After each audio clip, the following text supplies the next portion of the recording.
What's going on? We're back with another Feature Friday. Here we got my mentor, my good friend, my family member from community, principal at Auburn. That's right. Extensive career in education, extensive career educating. And I'm going to let her introduce herself because I ain't the best introducer. Co-founder, creator, Afrocentric Cohort. But before we get into it, Season 3 is brought to you by the Supporting Black Canadian Communities Initiative. So shout out to BBI, because without your support, we wouldn't have this season. For sure. Okay. Well, thank you. Thank you for inviting me. Trev, you know that I love your product. I'm always supporting it and actually wearing it and trying to get all the students to buy it as well. Oh, yeah. Anyway, Karen Hudson, principal. I said principal Auburn, but actually should say member of the Cherry Brook Lake Loon, one of the historical Black communities, sisters to one of the largest community, North Preston and East Preston. And so shout out to all my Cherry Brook Lake Loon folks, family members, and to all my siblings in terms of who I am as a Black Nova Scotia woman educator, administrator, mother, maybe a mentor, because that's what Trev said, mentor. Yes. And love learning. I think that was instilled in me at a young age, so I love to learn. And so I'm a person who likes to seek out knowledge. And I'm so blessed to say that I have a great foundation being my ancestors who've gone before me, who laid that foundation. They were the guardians of that beautiful traditions, all that wisdom that they have, the direction that they wanted for us as Black people. And I think that I get all my fuel from them in terms of their wisdom and their strength and their courage. That empowers me to do different. Yeah, because the Hudson name holds a lot of weight. There's not too many of us in terms of Black Hudsons. Yeah. But yes, that was something that my father, originally from Jamaica and Kingston, Jamaica, life was a little bit different, hard for him when he came, but became a plumber and really wanted us to, he always talked about education. He always said to us that once you get it, nobody can take it from you. And so that stayed with us for right till the day all of us are into the education field, meaning that going back and getting as much as we can get in terms of masters or PhDs or just making sure we get something that's solid. Yeah, because education can take you far. I know your family, you're very, very family oriented. Would that come from your mom and dad, or how did that get instilled in you at a young age? Yeah, so my mom is originally from the Preston area, so relatives from North Preston, raised in Cherry Brook Lake Loon. And from both mom and dad, they just want us to be together. They want us to be very close, and so we are definitely close. My siblings are my best friends. We do everything together when we can. But my mom and dad, I shouldn't say but, however, my mom and dad want us to always to have our backs. So you know how you're supposed to be the keepers, your brother's keeper, your sister keepers, right on. Well, we were each other's keepers. And so if there's anybody bothering the next person, that one sibling would come in and defend that person, especially if they were soft-spoken or if they were a little timid. I was a little bit timid when I was young, but I have siblings that they're very to the point, able to speak their words, and you didn't play with them. So what was it like for a young Karen coming up? Like maybe go back to your elementary days up until maybe finishing high school. Elementary was a little bit different for me because I basically just went to school and did what I was supposed to do. You were at those ages, you were afraid. You were afraid of people from the Caribbean, like my dad from the Caribbean. So they have very rigid ways. You didn't talk on telephone. You were responsible for coming home and doing your work, sitting at the table until it's done. And that's what we did. We actually, like today, I don't know how people study in their bedrooms, like with their books or your cell phone. Like, how do you do that? On the go, just. Right? How do you do that? But no, we had to be at the table. Yeah. So young age, elementary, we sat at a table, we did our work, we learned cursive writing, mathematics, we went over it with my mom and dad. One had a grade 6 education, the other one had a grade 9 education, but they knew the value of education. So we started young and reading as well, making sure that the older person would help the younger person. And so that was just something at that elementary age. And then I spent my grades 6 and 7, at the junior high as well. Well, actually at the elementary, because I went to Creighton Junior High, but that was a high school before it came a junior high. So I was there. Got involved with the at the junior high level culture and youth group, and that took me on a different trend in terms of a direction. But it made me just feel a little bit in terms of who I am as a Black Nova Scotian, being very proud about my culture identity. And so even though my parents, my mom and dad, were very supportive, mom coming from a very Christian foundation, like church was everything, her world. My dad, even though he believed in the Lord, he also believed in the value of education. And so the work with Culture Awareness Youth Group under David Woods was something that he helped us make sure that you know who you are. And that was something that was drilled into us. So that we said that you can take anything from us, but our name is so important to us. And so don't mess up your name. And so our Hudson name reflected our parents and our grandparents and everybody who went before us. I love that. That's beautiful. And then speaking to that as well, I know you mentioned from a young age, like coming home and reading and doing like all of those type of activities. So you mentioned earlier about learning being like instilled from a young age and like that curiosity and learning. It sounds like you had a lot of influence from your parents and your family. But within yourself, was there any like curiosity and stuff that you found that drew you towards wanting to learn? Yes, I always, the curiosity came from David Woods. And especially like when he introduced us a lot to things that we didn't see within the school system and within our communities.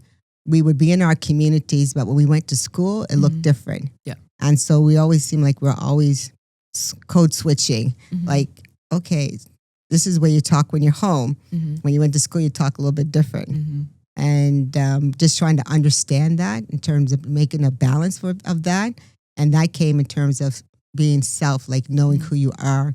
And so with the Culture and Youth Group helped us understand a little bit more about who we are, like our identity. And so the identity became a little bit forceful for me because at junior high, I'm just trying to think now in grade 8, because remember I went to elementary right until grade 7, and then I went to grade 8 and 9 at the junior high. And so at grade 8, I had the opportunity to read like a book that I wanted to read that was of Black influence. And that was because I had an interest in Black history and culture and our people. And I just wanted to say, like, why aren't we seen at these different places? And then in the classroom, when you're the only person in the classroom saying, what is going on with everybody else? And I know they have intellect. So why aren't they in the class that I'm in? And then when these other individuals became part of that class, I felt like I had a family. And so I felt connected to that class because I had a family of other young Black women that was in that class. So that home and school became together as opposed to being separated. And at the beginning, it felt like it was separated because I didn't see others reflected in anything. And then I had, there was a principal that was in the junior high, a woman who was very strong and very influential in terms of who we are, in terms of pushing about our culture and identity. And I said, well, I would like to run for this. So I ran for student council and student government. I said, why not? I said, where's our voice? Where's our values? Where are the things that we want to do and be? Where are they showcased or demonstrated? And I said, if we don't become part of it, like Culture Awareness Youth Group said, then nobody else is going to do it. And so I became part, Culture Awareness Youth Group, doing other things in terms of grade 9 and 10. But that started our youth group in grade high school. But before that, running for different political positions within student government, and then making sure that we weren't left out. And so, and then the siblings, they were also part of that too. They wanted to do that because my dad said that if they see you like as being the second eldest, right? You're a role model. So you have to make sure you live up to your name. Mm-hmm. Leading the way, and you keep coming back to your name. Mhm. I feel like the Hudson name, That's right. it has such a good reputation in community, and what you've been doing based on what you went, how you developed from a young age into who you are now. It's like the name is you know what I mean. It's what's the saying they say? Your name precedes itself. Yes, Yeah, like that's right. And so that's from your mom and dad instilling that in you guys at a young age, and then you taking the responsibility to showcase to your siblings that, hey, like I'm bringing you guys on my back, and you got to bring the younger person on your back, and like we got to keep going forward. Was I going to get into the what was it? The culture Culture Youth Crew. So with that, so David Wood spearheaded that, or Yeah. how did that come about? CAYG. Hmm? CAYG. CAYG. Yeah, David Woods. He did. So he put that all together himself, or like? We applied for grants, and we had like an advisory committee. We were situated over here. Every year we applied to the Canadian Heritage and just trying to get funding so that we could keep it going. We used to have debates. We used to have public presentations. Wow. We did the march, that big march that took place about fighting against racism, discrimination, about things that were happening within the bars where some of our people weren't allowed to go into the bars based on their gold chains and how they dress and what they look.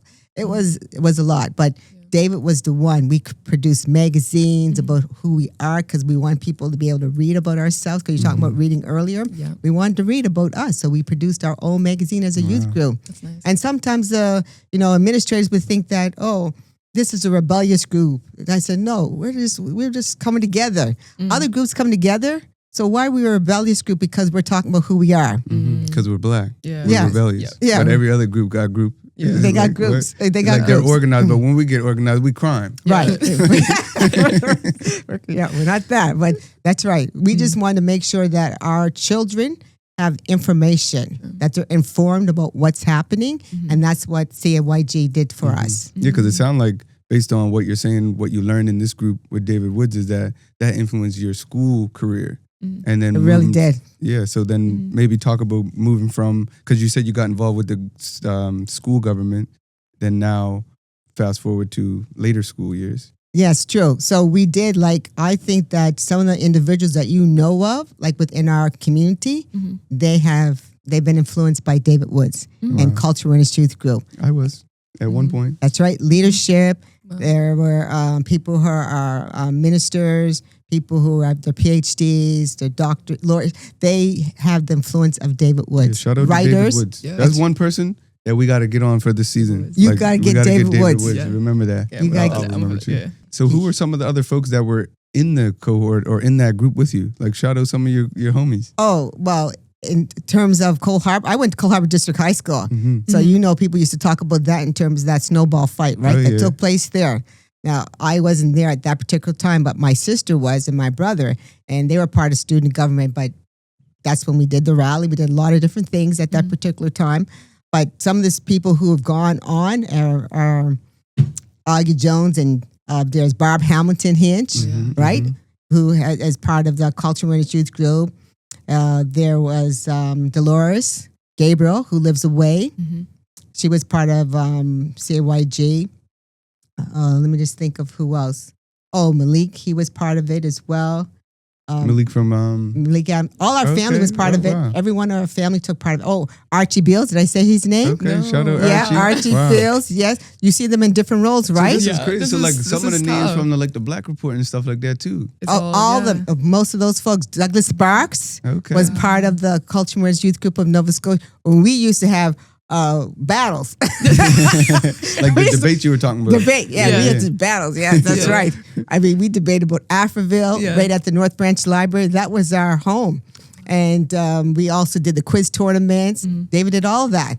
And we have school tournaments. So all of that stuff you see that's happening, David Woods actually was the person, the pioneer, the trailblazer for those events. Wow. David Woods don't be getting any flowers, man. Right. Yeah, David Woods is the has to man. get, he actually did. He got an honorary doctorate at Dalhousie University for all the work that he did. And he deserved it because of the lives that he influenced. Yep. And it was because of him seeing value in who we are and instilling that and just saying that he believed in us, Mm-hmm. and he made us feel like we belong Yeah. someplace. Yeah, sometimes that's all you need. Like as a young person, you just need one person to believe in you, and that can make all the difference for your career. Because like you might have parents that don't believe or friends that don't believe, but that one person that you look up to, or that one person that just takes you to the side and just lets you know, like, I believe in you, you can do it. It's true. It make all the difference. So For like, sure. You believe in me, I believe in you too. 100%. You know that. You know I that. believe in your stuff. Well, your product, Trev, right? Yeah, facts, Everything. Yeah. Thank you. Beautiful. Yeah. Speaking of, I think you were saying the acronym CAYP. Is that what No, CAYG. Yeah. CAYG? Yeah. Yes. So, that sounds like a really good program. Do you know when that was established? Like when that started? When David first? It probably was, David, if I get it wrong, don't get upset. Rough estimate is fine. Yeah. Okay, maybe 1983. Wow, or that's something. good Like for- it was a while. It was a Yeah. while ago, and it kept going like through the Canadian heritage. They have all those documents. Yeah, Like that's David would have all of those because we did plays at Rebecca Cone, also at the old. I'll tell you who another person just came to mind. Sean Gross was part of that because Speak It. You know that movie called Thank Speak you. It? Yeah. Wait a With minute. the old school from QE2. or one Right of on those schools. QE. Yeah, That's yeah. right, Queen Elizabeth High. Yeah, He influenced that as well. Everybody is. that's crazy. Right? Sylvia Hamilton, like she knows all about that because she was part of our work. She helped us a lot. Wow. And she supported us as the filmmaker, making sure we were on track, but she was documenting the Speak It. And so she went there to Queen Elizabeth High and documented the work that youth group was doing. Yeah, I remember that, watching that in school. And that's why the other week I was saying to you, this type of interviews are going to be used in schools because this is like today's what was going on back then. You know what I mean? I might be wrong, but like that's what I feel like a lot of this You're right. information. Yes. Because based on what you're telling us is there was so much work being done over the years that True. young people, like when we're coming up, or young people that are coming up now, they think like, oh, it is how it is. No. Wasn't no one fighting for us, but people been fighting and people fighting today. Exactly. You said it. Amen. Yeah. Amen. Trailblazers, trailblazers. But like Rodney says all the time, is like the work is not done. Like there's still more work to do, and there's always work to do because people are thinking like, oh, the work, someone else gonna do the work. No, like we have to do the work, We or have it to ain't do gonna work. get done, and we got to work together. A lot of folks are like not working together, but it's like people had to definitely come together and work, even if we don't got the same ideas. Like you were saying, you guys come together and debate, and as you debate, you either figure out like, hey, this is an actually wrong idea and this is the right one. So we debated. Now we can move forward and together as a group versus like, Yeah, we're a family. That's why we keep talking. Like, I think with more people that were involved in it. Like each group had a youth group, and wherever I went in terms of my administration or as a teaching, I actually started youth groups. And one of the things that David did is that we had conferences where we would go across the province and meet other young people, and so that we could share information about our communities and talk about who we are, and then also we would celebrate. So not just talk, but celebrate. Yeah. We had career fairs and career jams. And so all that came from that work. And like you said, people think that the work has, this is how it's been. No, it hasn't. There's been struggle. There's people who fought for us, advocated for us. We had activists, individuals who stood out and said, or shouted out as well in terms of things have to change. And so we just got to be grateful. We got to be grateful for the legacy that we have. Yeah, we got to look in the past, understand and remember the past so that we can fight for today. Because if you think that, if in your mind you think that no one was fighting before, then you might not have the energy or the power to fight. But if you know your ancestors were fighting for you, you got to take that on as your legacy too, to be like, I have to continue to fight. And kudos to the folks that we all fighting in different ways, but it's kudos to the folks that like take it on in their heart and do what they're passionate about and don't let it fall to the wayside, because like some people will pursue money or they'll pursue like other stuff, but it's like it's important that you pursue what you feel in your heart is the righteous cause for you to do. So I agree. Yeah, I agree. That's well said. Because I see a lot that you're doing, because like even in the past to what you're doing now, it seems like everything that you've been going through during your early elementary and school career with the David Woods and all that, it's reflecting in what you're doing today for the youth. Yeah, it hasn't, I think it's just expanded, Yeah. right? And it's got some things that got a little bit more in terms of policies, right? So you're really trying to get in terms of those practices and change those practices and those beliefs and ideas what people have, like they're so ingrained. But for me, it really comes from inside, like it's intrinsic. It's something that it's your spirit. And your spirit is telling you that you can't let another person or another child not understand who they are and that you value them. And so for me as a person, that I want to make sure that they that they don't have to go through what I went through to get to where they have to be, and that we can see their brilliance in them at a young age. And that even if you might not have saw the brilliance in me, my parents, my guardians, my ancestors, they saw something that was brilliant, and they just kept on pushing you. And that's what we're trying to do, is elevate one another. How do we uplift our young queens and kings, as I call them, right?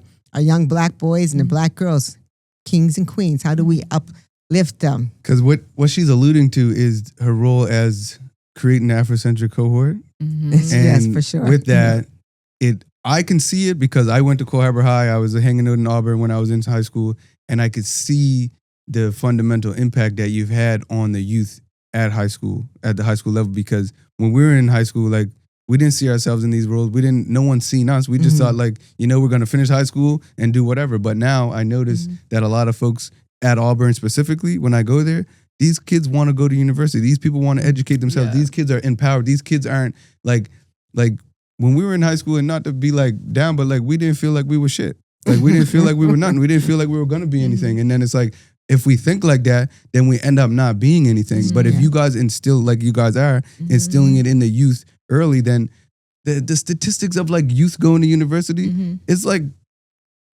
probably like one hand I can count folks when we graduated from high school who went to university, Black specifically, from my community. Yes. But now it's like the whole class going to university and college. They're like, they're not even like, you know what I mean? You got some people going off to work, but it's nothing wrong with that. It's just education is so powerful. But if you don't pursue it, then you won't know the value of it. That's right. And that's what my father used to say, that nobody can take it away from you once you have it. So, wherever your positions are, where you're going to be going to, is that you got to make sure that once you get it, they can't take it from you.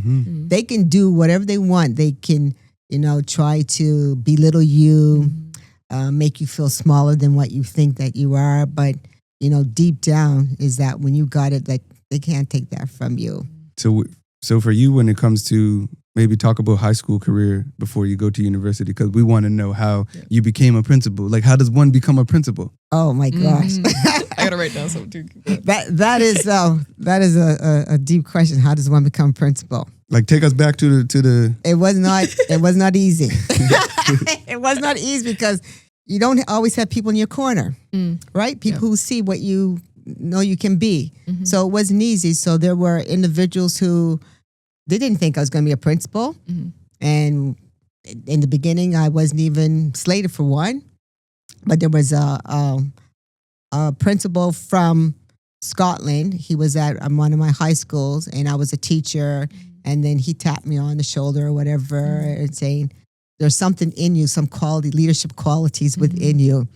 So that's where it came from, that individual. The person that believed in you. That's right. And so he said, why don't you apply for the vice principal role? And that's what I did.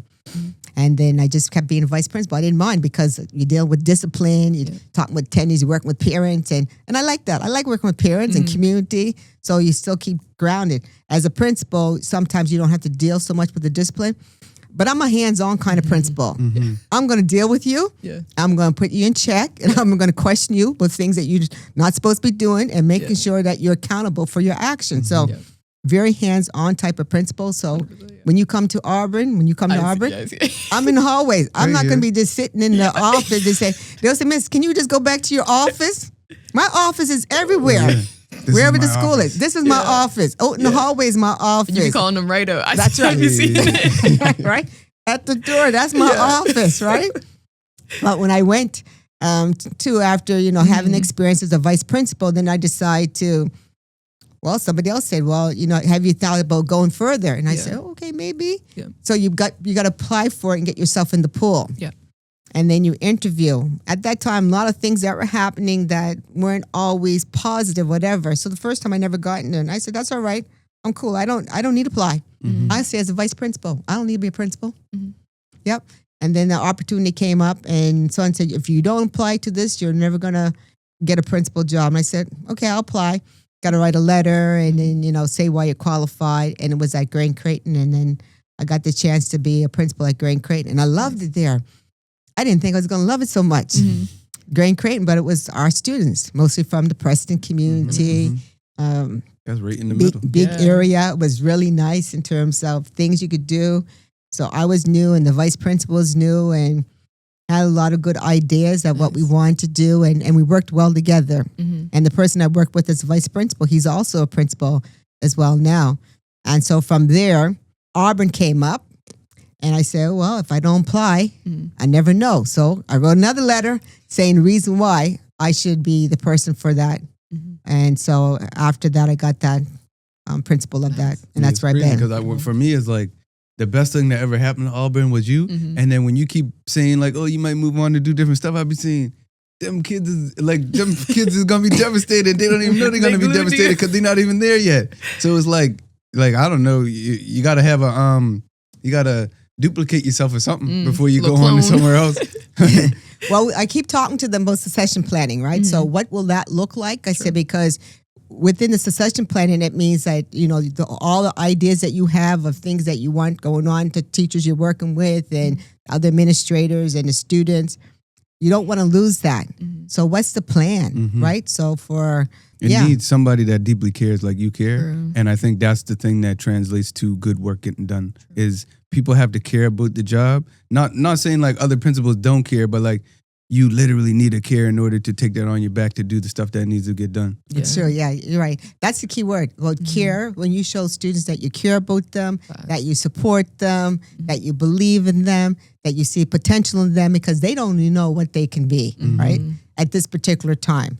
But if you can show them that care and support, and even though they mad at you because you sent them home, I still care about you. Good intentions, right? Shout out the teacher or the principal that cared about you when they said to apply. Yeah, shout out to him. There's a lot of them. If I had like a Miss Hudson or a David Woods or somebody, Miss Ryan was the person that instilled in me like I can go to university, I'm smart enough, like I can do what I dream to do. And it wasn't until grade 12 that I actually wanted to do something with education because I was like, what am I going to do with my life? And then I pursued like the law thing. But like it was, if it were not for her, then I wouldn't have did none of that. No, so it was for her. She was the one because she was the one that encouraged me to go to student council. But at that time, I never had him as my principal, but my siblings had like Mr. Barton. So Mr. Barton was like a principal that my siblings, and he knew of my family. But we also had other teachers that were at our school, like Mr. Bizet.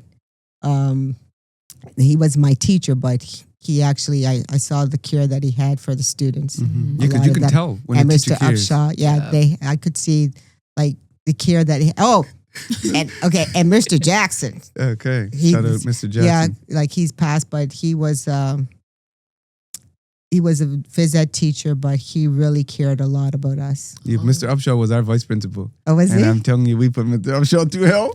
But sorry, Mr. Upshaw, we love you now. And yeah, we were just bad And what about kids. Mr. Times? Did you have Mr. Times? No, I don't know who that is. Maybe to see them, but Mr. Upshaw was the guy. Mr. Time was our one. Oh, yeah. These guys said they really put them through hell. Oh, yeah, we were bad at cohabit.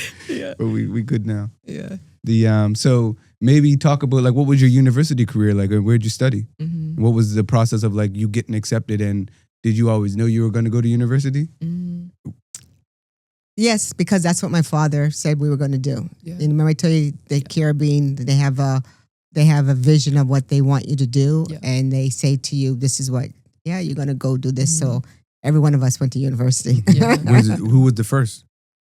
Charlene probably went first, and she did 2 years at SMU. Then I went to Dow, and then Marsha went to SMU. Dow students up here, we all Dow. Yeah, and then Tanya, she went to Dow, and then Ken, he went to Queens. Nice. Oh, okay. So your whole family like is academic, like they all went to school. That's awesome. Yeah, they all went to school. Yeah, but teaching was my first career or love. It was like my father wanted me to do business, and I really didn't understand business at that time as much as I do now. But I did international development studies because I like working with communities and people.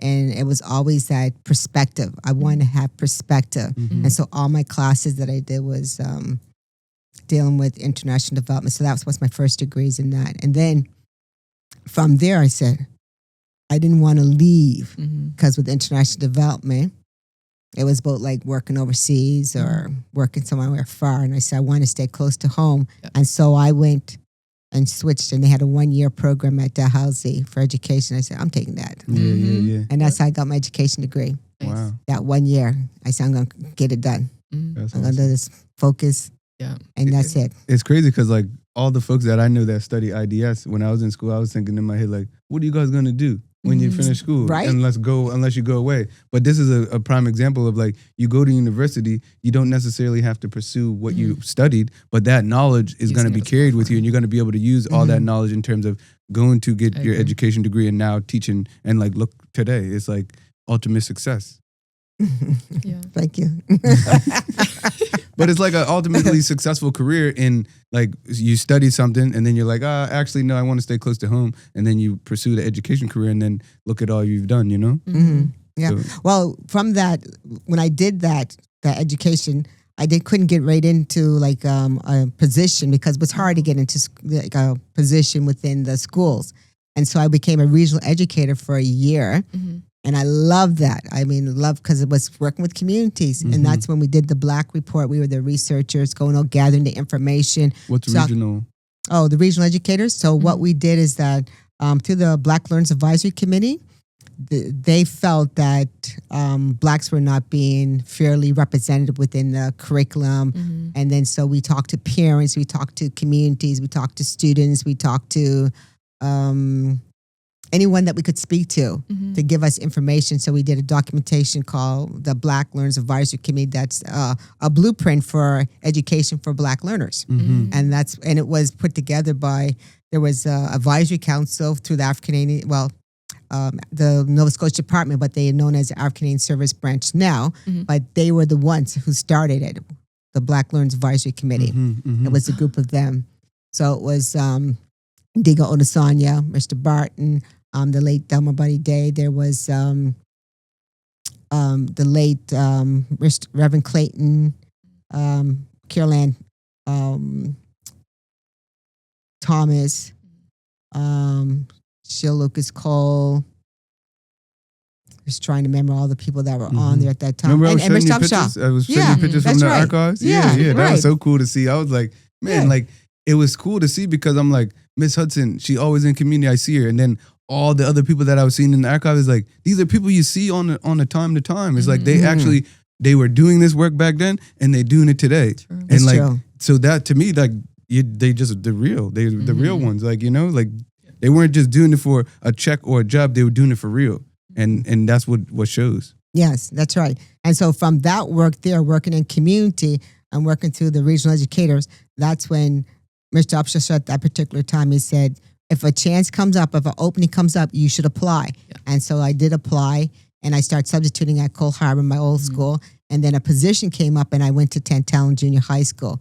It was far, but it was a good experience. And it was something for, you know, like, you just can't stay home. You got to go out as well, right? Because you're going to meet lots of people. Different types of people, different types of personalities. Yeah, and experience What was it like being a substitute at Cole Harbor?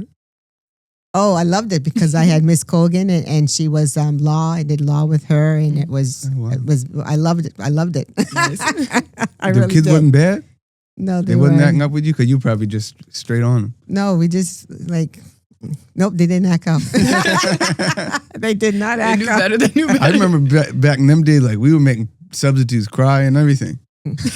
Yeah, you probably and today. Well, I thought back then we had a little bit more. But today I find that less control. Yeah. Right? Oh, today's less control than before. Yes, I thought that the parents were more involved. Yeah. Right?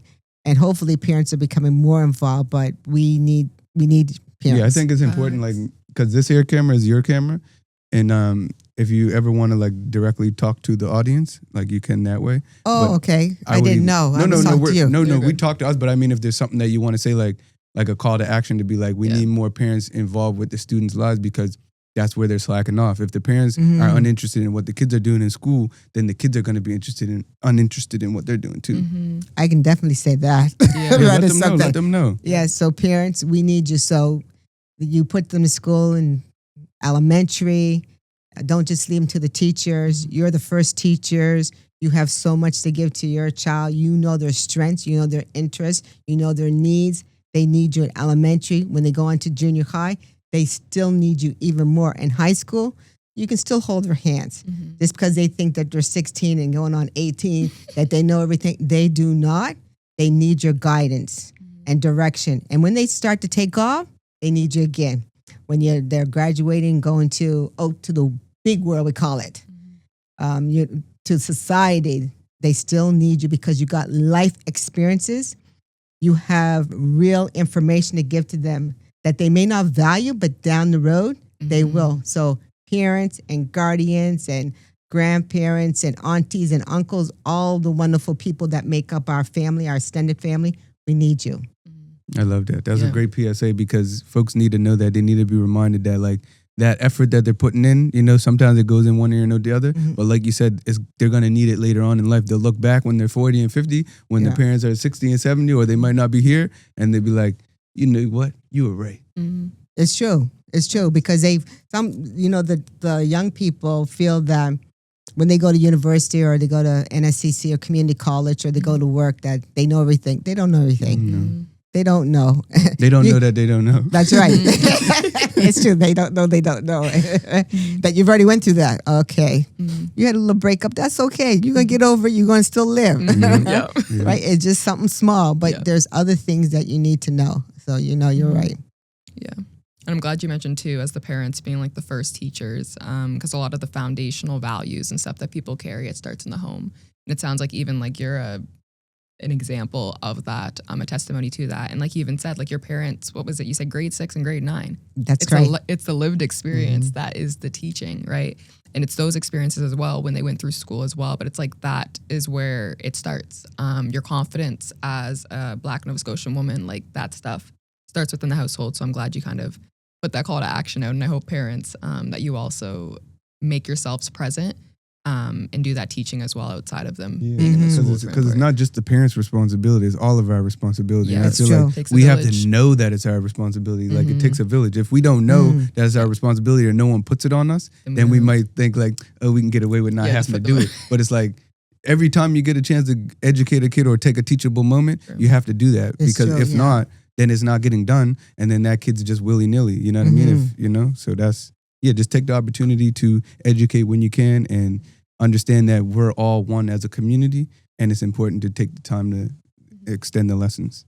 Yes. Yeah.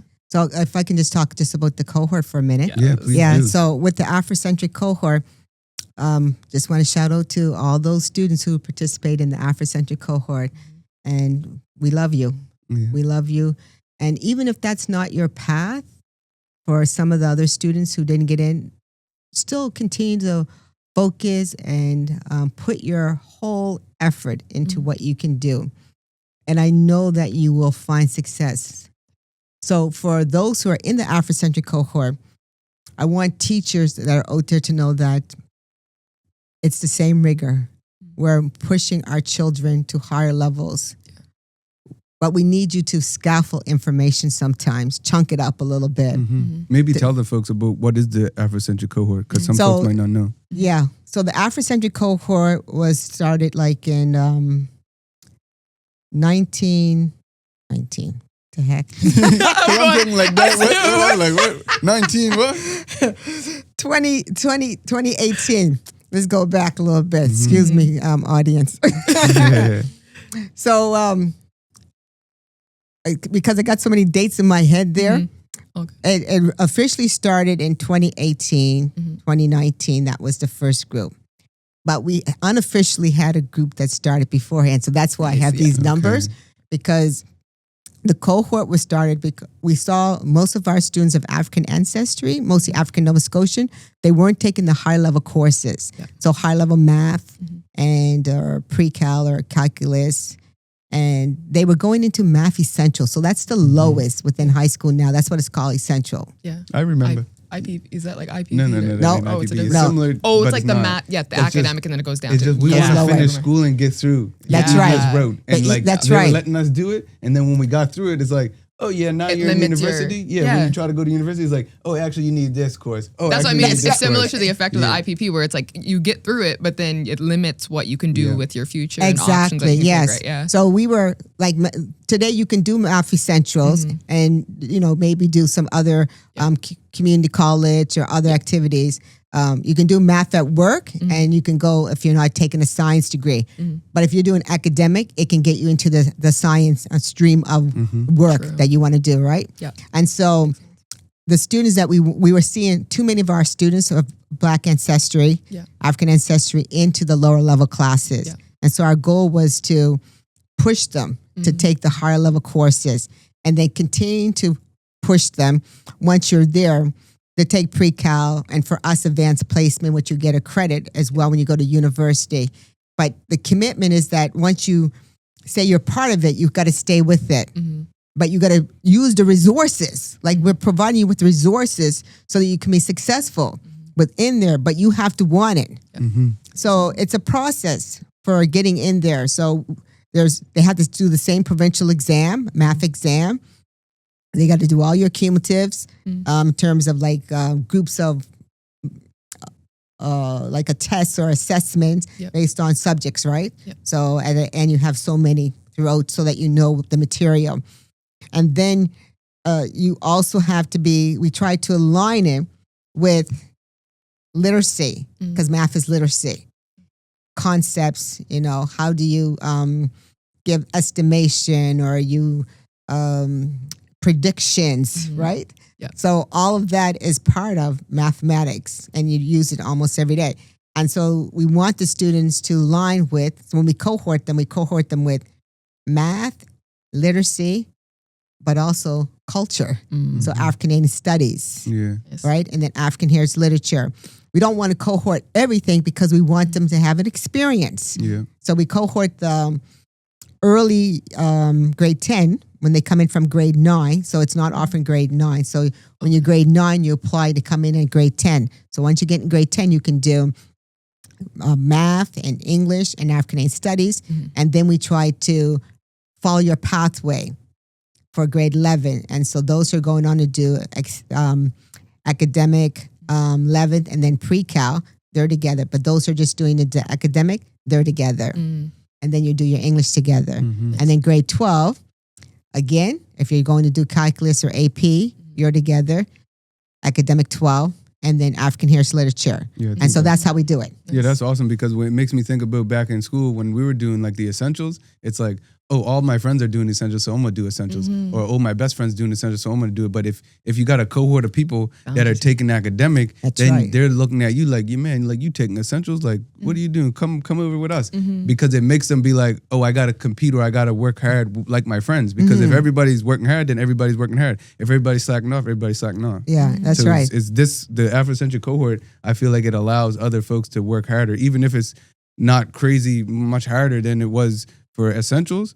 It makes you that much better, so that when you do graduate, you got that much more knowledge. It's true, yeah, it's true. Because then, like you could say, you can bring, you're like your keeper, right? You said, come on, brother, come on over here, sister, come with us, like we can do this together, because you become a community, you become a family within there. Because one of the things that we try to get them to understand is the Ngozi Saba principles, that collective responsibility. Yeah. We talk about faith, imani, about Nia, what's our purpose? If you understand your purpose, then you're able to understand your pathway a little bit. And some of them don't know, so we have to direct them, but also work with the teachers as well, because they don't know. We're all learning. Yeah, we all learning, and I think that's a crucial point, is that We're all learning. you're teaching these folks this stuff early, so that as they get older, as they go on, it's like, okay, now I'm even more connected to my African ancestry. I'm more connected to who I am. And like you were saying earlier, is like when you know who you are, you got way more potential, way more, you can go further because you know who you are, you know who you know what I mean? That gives you The confidence. ancestry too, yeah. If you don't know who you are, it's easy to feel like you ain't nothing. You know That's what I mean? true. Yeah. Identity. Like really, that's right. Culture identity is critical. And if you don't know, like you got to know at least about your Black Nova Scotian rich history. Yes. And it's so much. Yeah. I want to also just highlight the fact that this is the first Afrocentric cohort here in Nova Scotia. I don't know if anyone. Because I think they that's got it right, at did they got it at PA or what's the Woodlawn. new name? Yeah, Woodlawn High now. yes, they got Woodlawn. it there now. It's Yep. like And they have 2 years ago? Citadel. And they Oh, have at Citadel Horton. now? Yes. Yeah. okay. So it's like so spreading. is it like was it Auburn then there and then there? Mhm. Yeah, it was Auburn, then Horton, and then Woodlawn and Citadel. Shout out to the schools Yeah. making it happen. And who's making it happen at those schools? Because they don't. Do they have Black principals or vice principals in them schools? No, How does it but happen? we work with them. We work. So we do professional development every year. We do one in July, one in December. Mhm. We do the leadership summit, which you took part in, Mhm. which I'm trying to get my girl come Okay. to. And is it Afrocentric cohort? So is it African folks, African Nova Scotian folks? Is it all those folks, or is it just ANS? It's good question. So Mhm. it's for African Nova Scotians, but anybody who identify with African ancestry. So it's also for people of African ancestry as well. Okay, so like if Yeah. you're from Africa or you're from the Caribbean, or Absolutely. Yes. Awesome. Yeah. We got to become family. We got to come closer Mhm. as people. But if we're in Nova Scotia, we got to know Black Nova Scotian history and Mhm. culture. I agree. And we got to try because there's lots of information that they have that we can all bring together so that we can learn from each other. Their skills, the way they learn. So we work together as a So community. this might be like a non off the record question, but when the Black Lives Matter happened, and it was so popular to like learn about Black Nova Scotia and learn about Black and support Black, how do we garner that same amount of support that we were garnering back in 2020 today? Mhm. You mean for our young people? Like for our young people, for even our age, like it just the seemed same like it was momentum? popular at that time, Yeah. and then now it's back, and now it's just tapered off, and Like it's a like momentum. we yeah. back, we Yeah. back to like it's kind of like we back to pre-COVID. You know what I mean? It's true. It's true. like, oh, let's take the funding or let's do this or not. You know what I mean? And not specifically like they're attacking us, but I'm just saying like at the time of like with George Floyd and Mhm. Black Lives Mattering, it's like, oh, they our lives matter to everyone now, Yes. not just to us. Yes. You know, it's like how do we kind of inspire that in others outside of what we're doing here with the work? It's called visibility. Mm-hmm. It's like it was so visible because George Floyd, it was like in our face. Yeah. And everybody felt it, Mm-hmm. right? It hit you here. Yeah. It doesn't matter what race you were. It hit you there when you saw that happen. Mhm. And we realized that our children and people who've gone on before us, this is what they've been fighting for. And they've been telling the truth. Sometimes we don't want to realize that the truth is the truth. Mhm. And when we call it out, we want to ignore it and walk away and pretend that it didn't happen. And so when our children are coming to us and saying that I feel treated differently, I feel this is happening. When you go to our interview and you're saying that, geez, I was really good, but they asked me these weird questions. Mhm. This is kind of bizarre. Like, why would they say that to me? Yeah. When you're saying that you're treated differently, it's got to be a call to action where we got to say to people, our beliefs are not aligned in what we're trying to do. And so we got to change the belief systems, practices, our policies. We got to change some of those policies, but it's systemic. It's so ingrained in our society. It's not an hour conversation. It's us coming together and saying that we're not going to tolerate the treatment. This is what we want. And we have to have our own call to action maybe and saying this is what we want. You said about the momentum. There was a momentum at that time. Like everybody was on board and they were, let's get them up. We don't want to be token, Yeah. right? We're beyond tokenism Yeah. because we know our value. Yeah. So we're saying to us, this is what we're worth. Yeah. What are you willing to invest in our worth? Mhm. And so we got to be all on the same page though, but we have to be working as a collaborative. And that's right, together. Yeah, Yeah. I think that's important. Like the collaborative effort, I Mm-hmm. think, versus like competing, like, just coming together, keep doing the good work that you're doing. Mhm. I'm going to try. Yeah. Keep going. You got no other choice. That's true. Yeah. So speaking of policy and like that systemic effect, just out of curiosity, what was the process like establishing the cohort? Like what went well, what didn't go well? Like what went into making that as the first cohort? Like that's a deep question. That's because it must have been a lot of pressure on right. you. That's a deep question because that is true. Like it wasn't easy. Yeah. Because we didn't have George Floyd at that time. It was before it. Yeah, That's right. So 2017, 2018, when we initially had that little test in 2017. Little pilot out there. That's right, the pilot. That's right, the pilot. The pilot. But it wasn't easy because people didn't believe. Yeah. People saw it as that you were creating something that was going to isolate. They didn't see it as bringing together or building on what was a void, what was not part of, what was excluded from the system. They didn't see it as that. So you had to make them understand that the research out there, this is what it's telling us. So we had to do our own research to convince our supervisors and the policymakers that this is critical. The research is showing us that our children are taking those low-level math for what reasons? Right? Maybe it's the fast track, getting out of here, but we know that they're better than that. So we got to invest in that. So the research was telling us when you looked at the data, data does not lie. And our folks and the policymakers and the business folks, they like numbers. They like numbers, they do. Right? And so that's what we brought to, that's right, the stats. Mm-hmm. We brought that to them and we said, this is what it's saying. How many students you have taken in Math Essentials? How many folks you have taken Math Academic? They could see every year after year after year. And we went back and we could show them that. And then we went to Toronto and worked with the Afrocentric school there. And when we worked with that school there, they didn't focus on math. They were focused more on social studies. And but we wanted to focus on math per se. Because we see math as a catalyst for everything that we do in society. And I said, and I know that our students have that mind. They just have to get it fuel a little bit more. They have those number sense and they know it because in a young age, and I said, if you talk about Imatep, right? We know where it started from, right? Even in terms of medical field. And so it was that research that we were able to convince the folks who didn't believe. And then we sat around the table, we brought our proposal there and we had our questions and we thought it out. And that's why it took so long to get it together. And that's why I keep confusing the numbers in my head. But it really was, it was saying, this is what we have for you. And then showing it. And then, and we were shocked that they agreed. That wasn't officially became part of the cohort. So that year. Because you talked about the naysayers a lot. What would you say to the naysayers today that still might not believe that, oh, the Afrocentric cohort is the way to go, or, you know? Because you probably got Black folks and non-Black folks that are probably against. It is so true. So I want to talk about that because our parents and community didn't know about it as well because of what they've learned. And I don't fault you. I don't fault you one bit because we were raised in a Eurocentric environment. We all went through that in terms of that learning.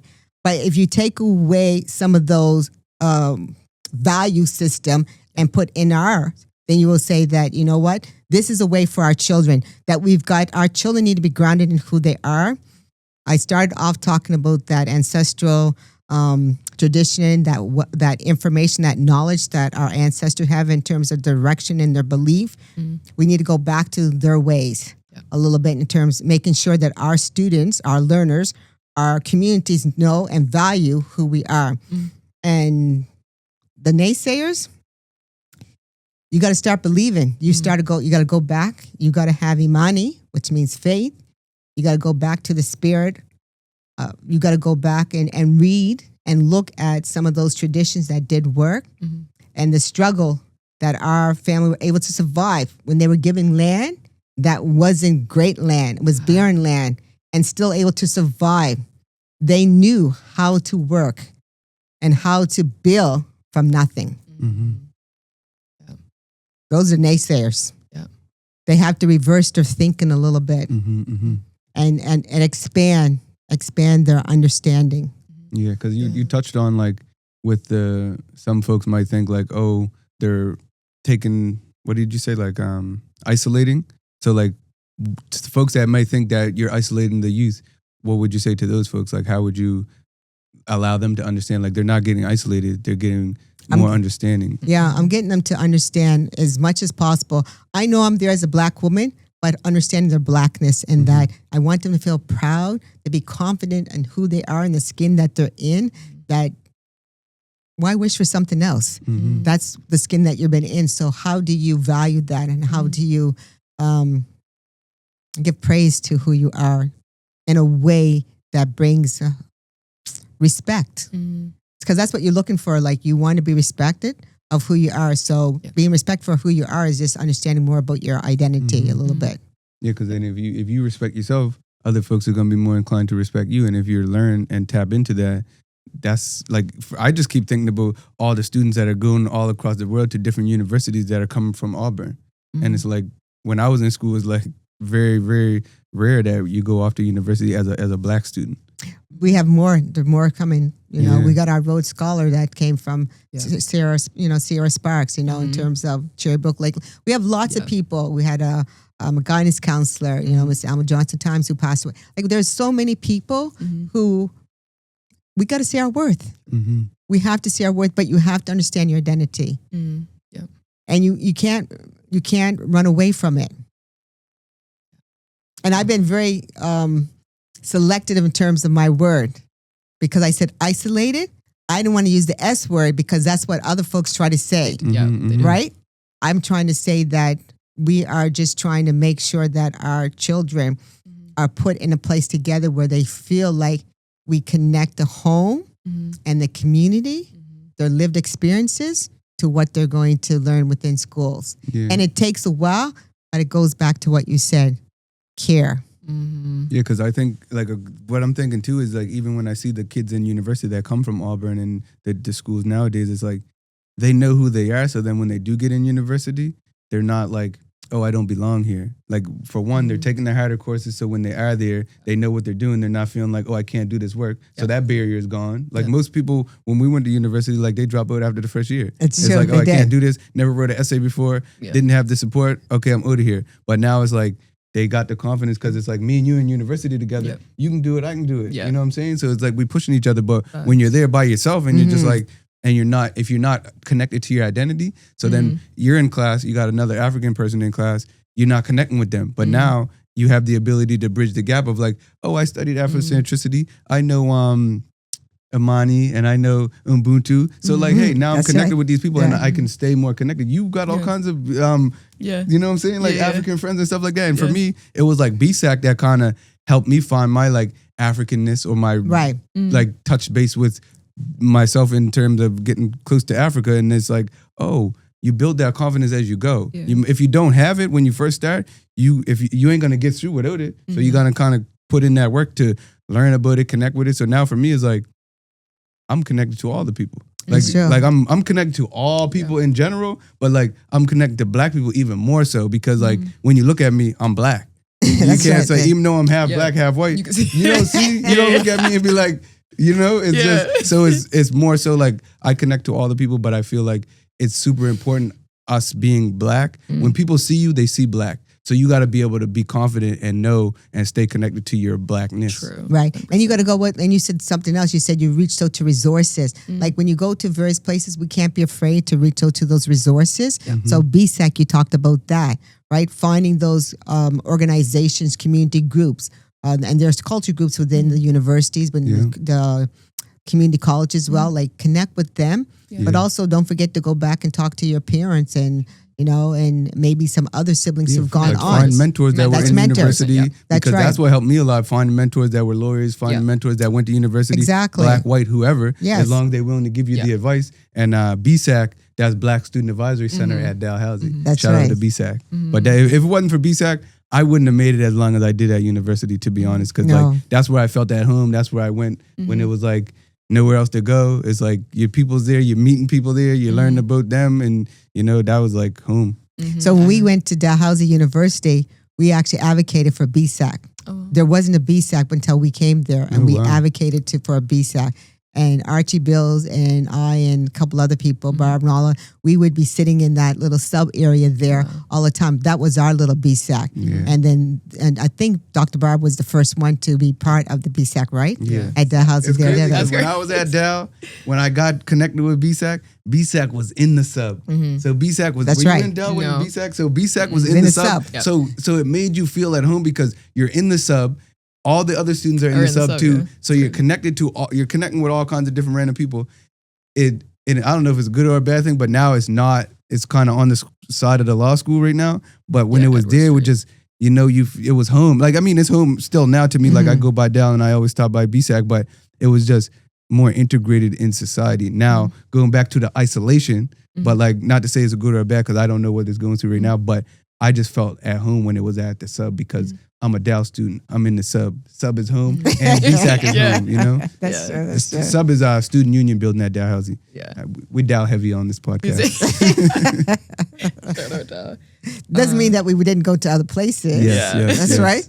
for We just sure. our first spot, first stopover was. I wouldn't have Dow. went to university if it wasn't for transition year program. Might as well tell you. See, there you go. So shout So, out like, to the TYP. Yeah. Yep. Shout out to Rocky Jones for spearheading that program as Right well. on. Yes. Mentor Yeah. to a lot of us. Yeah, I also want to give a shout out to the Black Learners Admissions Pathway too for medical school and stuff like that. Because speaking of like those gaps and like the isolation, to the naysayers, I'm gonna be honest with y'all. If you want to speak about isolation, imagine being in a program where you see few of yourself and people that even look like you and from your communities. So if you want to talk about isolation, that is isolation. And when you see a gap in something like equity work and things like that, it's not. Go reflect on your privilege. It's not to do with anything with what's the word, almost like trying to give another group privilege when we have these programs and stuff. It's to help us. 400 plus years of oppression. There's a lot of work that needs to be done, and that push forward and that race needs to come from community and things like that. So That's right. 100%. Yeah. Yes. so big that's right. shout out to those programs too, because even for myself and my medical journey, like I took a Bachelor of Science in Medical Sciences, but a lot of my experiences outside of that, like I had the odd qualitative research, but a lot of it was community. A lot of it was creative. I was doing modeling and hosting on the side, like TV. I don't know what. Yeah, I had right? And That's but right. like for me as like a God willing, like a future doctor, it's like I feel like to connect with people, being involved in those type of things, like we as Black people are artistic. We have those talents. That's like it's in our DNA. Yes. That's right. Yeah. In our DNA to be creative. So why not like weave that into the spaces that we go into?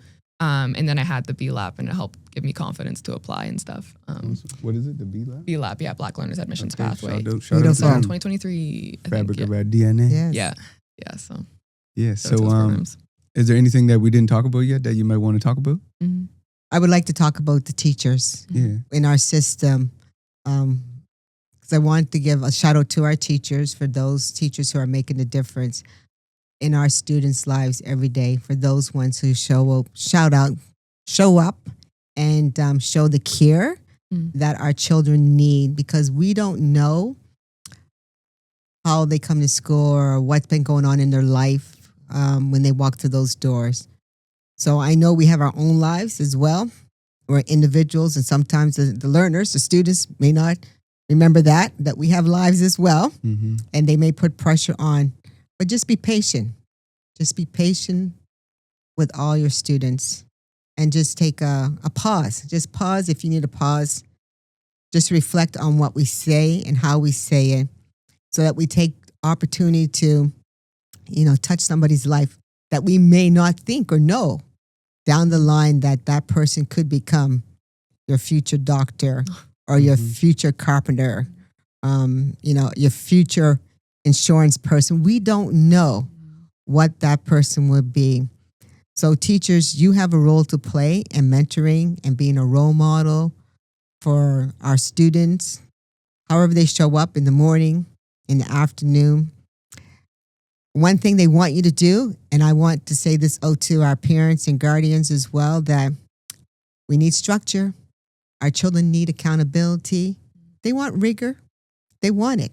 And so we got to make sure that we provide it for them. And so we are doing the best that we can in terms of our children. But students, you got a role to play too. You got to do your work. I know back then you were used to a way of like memorization. It's not all about memorizing. It's about how you connect to the information and then how do you apply the information to the concepts. So you got to be able to look at it, tune it. If you don't know, go and get some clarification to make sure you understand it so that you can connect it to what you do on a day-to-day basis. So students, you got to roll the play. Yeah, I know, like you're saying that it's kind of boring and then you're in this structure, this system here called school. But you got to make school the way you want it to be. Make it for what you want it to be. It actually, there's good things in it. You come to a place where there's safety. We provide safety for, that's what we got to make sure we provide safety for the children. There's a place for you for security, a place where familiarity that's happening there, a place where you can go and get the support that you need. You got to do your part too. We all got to do our part. So we're supposed to be a family. You say mind, body, and soul.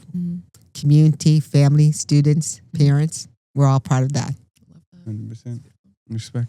Appreciate you talking right to their soul. Right. Appreciate both of you. So are you familiar with the one-word checkout? No, what's the one-word checkout? Come on now. So you telling me you didn't watch I do. I was gonna say you didn't watch near episode? Like, what going on? I know you watched the episode. That's why I knew that you knew. So one-word checkout is one word that the vibe of today, how this conversation made you feel. Maybe just say the word and then describe it. That's good. That's You know, good. I usually, So we'll all say our words and then like describe it. So and why you chose that word. Yeah. I'm gonna think about mine because I ain't ready yet, Same. and I don't want it to be cliche. All these cliche words pop in my head. Yeah, I think mine's gonna be cliche. I know this is the word that came to my mind, so this is the word I'm probably going to say for today. Could be another word another day, but the word I'm going to say today. Okay, go ahead. Go for it. Yeah. So the word I'm going to say today would be spirit. I feel that there's a spirit amongst us, and it's coming from deep down. It's coming from the ancestry. It's coming from our schools. It's coming from our parents, our guardians. I feel that it's inside. And so we got to make sure that whatever's inside, that we bring the best outside so that we can shine and be what we should be in terms of all this Black brilliance, the Black excellence. There's a spirit that will ground us. And just remember that, keep yourself humble, and that spirit will shine through all the things that we do. So my word today is spirit. Awesome. That's awesome. Wow. You want me to go? Or you I can can go, yeah. You sure? As long as I don't steal go your ahead, word. go ahead. You don't steal my word. So yeah, I think the word that I'm gonna choose for today is stand. And the reason I choose the word stand is because something really stood out at the beginning of the conversation that you mentioned about basically the reason we are where we are today, the reason we're still standing today is because of our ancestors and the legacy of those who came before us and those who are currently here and then those that come as well. But it makes me think of like that foundational knowledge, what's passed on through generations and how we wouldn't be standing where we are today without that. So. That's great. You got to come with an S. No, I ain't got no S. I already got my word. I got my word already. You know he's stressed. I got my word already. Okay, I'll say an S word after my word, so then it's similar. But empowerment. I feel like what you're doing is empowering the youth so that they can go and pursue what they need to pursue, and empowering by teaching them about culture, giving them a higher level of education, pushing them, believing in them. Believing in somebody is empowering them. It gives them the belief that they can go and pursue it. Like sometimes we don't have someone to believe in us, and I feel like all some people need is just that one person to believe. And I feel like that's so empowering. And to like tie it in with the S's is strength. Yeah, So, yeah, that's right. Keep on empowering the youth. Thank you. Of today. Yeah. Yeah. It was good. Thank you. Thank you for appreciate coming on. I'm glad we got you in here. We locked it in. We did a good energy vibe. We did. It was awesome. Beautiful. I loved it. Did amazing. And thank you so much, like Trev said, for coming on. We appreciate you. Appreciate you too. Yeah, you inspire Right us. here. And thanks y'all for tuning in and watching to this point in the podcast episode. you should already know the drill. And if you don't, go watch all the other episodes. Better come back. Make sure that you like and you comment, subscribe, share with a friend, share with some family, comment your one-word checkout, and make sure that you listen to our podcast on wherever you watch your podcast. Before I forget, I want to show you guys Miss Hudson on the Trev Black History Month shirt that we did a few years back. Mm-hmm. There's Miss Hudson right there. It changed a little bit. Volume 3. There she is. Beautiful. So shout out to Miss Hudson. And also wanted to say, all the educators out there, you can teach your kids through this podcast. Mm-hmm. Say that again for them, Trev. For the ones in the back, if you're listening and you're educating, show your youth, show the kids, show your class, show whoever you want to show. If you learn something from this, they could probably learn something from it. Allot the time for them to learn. And we'll see you at the next one. So thank you for tuning in. Thank you for listening to our Feature Friday podcast. And just wanted to make sure that you guys are connected on all platforms. So wherever you're tuning in, maybe even leave us a 5-star review. If you're watching on YouTube, hit like and subscribe. And on our social medias as well, you can follow us at ANS Lab or at African Nova Scotian Youth Lab as well on Facebook, Instagram, Twitter. We got the whole mumble jumble. It'll be in our link tree in our bio. Don't forget to enter our contest that we have in each episode. And the way to enter that contest will be sprinkled throughout our episodes, so make sure that you're listening and paying attention. Each episode may be different, but comment below wherever you are. And if you don't use social media and you're one of those people, you can even reach out to us by email at anslab@onenorthend.com. The details are in the episode description. And last but not least, we want to make sure that we get you guys connected to our resource, our network of resources, the Grapevine newsletter. So to get subscribed, you can check the link in our bio and subscribe yourself. But if you're not that tech savvy, you can also email us at anslab@onenorthend.com and we can get you hooked up. We'll see you on the next episode. See you next month. Let's get it. Feature Friday. What's your favorite thing about Fridays? That's a good question. The features.